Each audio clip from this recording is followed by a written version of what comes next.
Hello दोस्तों। आज जानते हैं 26/11 यानी मुंबई आतंकी हमला के बारे में। आज जानते हैं मुंबई हमला कब, क्यों, कहां और कैसे किया गया था। लश्कर-ए-तैयबा के प्रतिष्ठित और भारी हथियारों से लैस 10 चरमपंथियों ने मुंबई की कई जगहों और प्रतिष्ठित इमारतों पर हमला कर दिया था, जो 4 दिनों तक लगभग चलता ही रहा। मुंबई हमले में 160 से भी अधिक लोग मारे गए थे। साल 2008 की 26 नवंबर की उस रात को एकाएक मुंबई की गोलियों की आवाज़ में दहल उठी थी। हमलावर ने मुंबई के 2 5 सितारा होटलों, एक अस्पताल, रेलवे स्टेशन और एक यहूदी केंद्र को निशाना बनाया था। शुरू में किसी को अंदाजा नहीं था कितना बड़ा हमला हुआ है, लेकिन धीरे धीरे इस हमले के पैमाने और संजीदगी का अनुमान होना शुरू हुआ।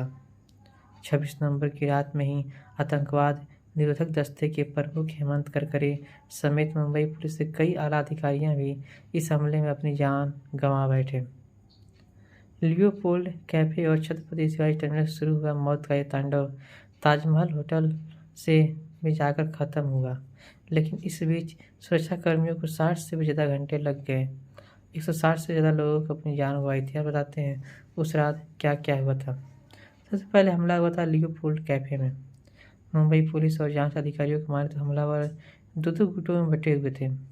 लियोपोल्ड कैफे में पहुंचे 2 हमलावरों ने अंधाधुंध गोलियां चलाई। इस कैफे में ज़्यादातर विदेशी आते हैं। विदेशी पर्यटकों के बीच यह कैफे काफ़ी लोकप्रिय है।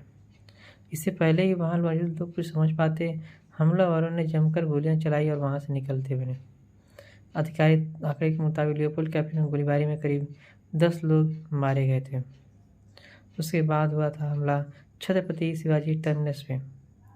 सबसे ज़्यादा आतंक का तांडव इस भीड़ भाड़ वाले रेलवे स्टेशन पर मचा।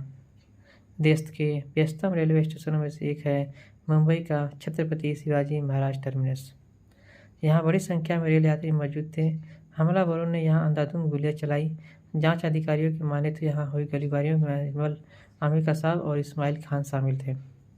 बाद में मजमल आमिर कसाब पकड़ा गया, लेकिन इस्माइल खान मारा गया। यहाँ की गोलीबारी में सबसे ज़्यादा 58 लोग मारे गए थे। फिर हुआ था हमला ओबराय होटल पे। ओबराय होटल व्यापारिक तबके के बीच काफ़ी लोकप्रिय है। इस होटल में भी हमलावर ढेर सारा गोला बारूद के साथ घुसे थे। माना जाता है कि उस समय उस होटल में करीब 350 से ज़्यादा लोग मौजूद थे।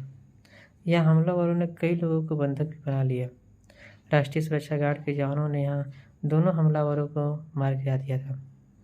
फिर हुआ ताज होटल में।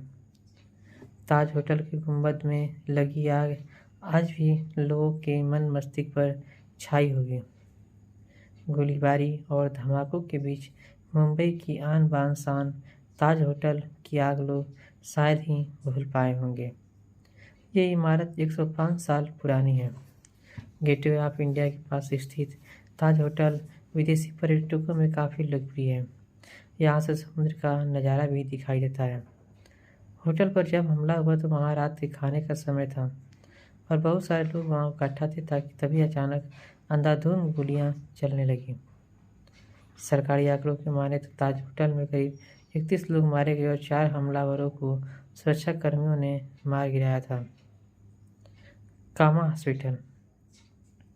कामा हॉस्पिटल एक चैरिटेबल हॉस्पिटल है। इसका निर्माण एक अमीर व्यापारी ने 1880 में करवाया था। मुंबई पुलिस की माने तो 4 हमलावरों ने एक पुलिस वैन को अगवा कर लिया और उसके बाद लगातार गोलियां चलाते रहे। इसी क्रम में वो कामा अस्पताल में भी घुसे। कामा अस्पताल के बाहर ही मुठभेड़ के दौरान आतंकवादी निरोधक दस्ते के प्रमुख हेमंत करकरे, मुंबई पुलिस के अशोक कामटे और विजय सालस्कर मारे गए। फिर हुआ था हमला नरीमन हाउस पे। इसके अलावा हमलावरों ने नरीमन हाउस को भी निशाना बनाया। नरीमन हाउस चवार लुबाविच सेंटर के नाम से भी जाना जाता है। नरीमन हाउस में भी हमलावरों ने कई गोलियों को लोगों को बंधक बनाया था। जिस इमारत में हमलावर घुसे थे वह यहूदियों की मदद करने के लिए बनाया गया था।